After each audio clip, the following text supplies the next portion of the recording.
A long time ago, in a vast kingdom surrounded by golden fields and deep forests, there lived a king named Arvind.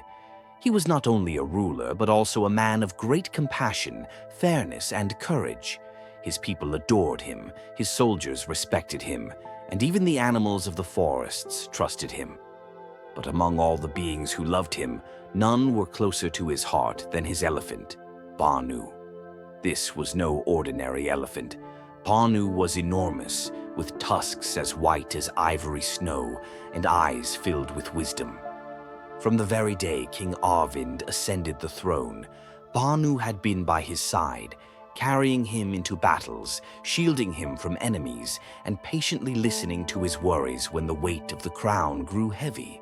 Their bond was not one of a master and his beast, but rather of two friends bound by loyalty and love. One golden morning, Bhanu knelt before the king with a look of longing in his eyes. In the silent language only true friends share, he asked to visit his old herd across the distant rivers and whispering forests. His heart yearned to see his parents once more. The king's heart trembled. The thought of being without Bhanu even for a few days filled him with loneliness. Yet, as a ruler, he knew he could not chain his friend to the palace out of selfishness. With a deep sigh, Arvind placed his hand gently on Bhanu's trunk and said, "Go, my friend, but return soon, for without you this palace feels empty." Bhanu's eyes glistened with gratitude, and after raising his trunk high in a gesture of loyalty, he departed, his massive feet echoing like drums on the earth as he disappeared into the horizon. The journey was long, filled with rivers that sparkled like silver and jungles alive with birdsong. But at last, Bhanu reached the clearing where his herd awaited him. Trumpets of joy filled the air as his aged parents wrapped their trunks around him, trembling with emotion. Days passed in happiness, yet when it was time for Bhanu to leave, his parents guided him to a sacred tree, heavy with fruits that glowed like molten gold. "Take this fruit to your king," they said. "It is blessed. Whoever eats it shall never grow ill, never weaken with age, and shall remain young in heart and strong in body. This is our gift of gratitude to the ruler who raised you as his own." Bhanu's heart swelled with pride, and carefully carrying the precious fruit with his trunk, he began his journey home. But fate is never without its own designs. Weary from the road, Bhanu stopped at midday beneath a banyan tree, set the fruit beside him, and closed his eyes. As he slept, a cobra slithered down from the branches, its forked tongue tasting the air.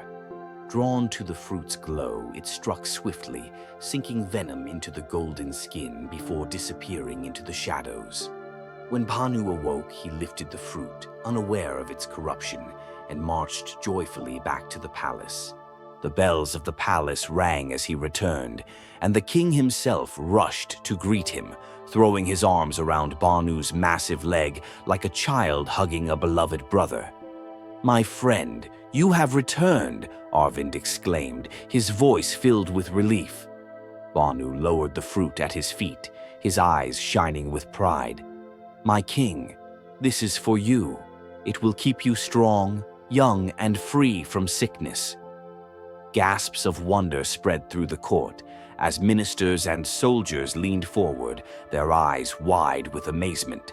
But one man, the chief minister, clever but suspicious, stepped forward. "My lord, forgive my boldness," he said, "but what if this fruit carries danger? Should we not test it before you eat?" The king frowned. His heart told him Bhanu could never harm him, yet his mind whispered caution. At last he nodded. "Very well, test it." A servant was called and a slice of the fruit was given. At first, nothing happened. Then, within moments, the servant collapsed, foaming at the mouth, until his breath stilled forever. A cry of horror filled the hall, and the king staggered back, his face pale. In an instant, love turned into rage. "Bhanu," he roared, "you dare bring me death disguised as a gift? You sought to kill me." The elephant trumpeted in despair, his body trembling, his eyes wide with sorrow.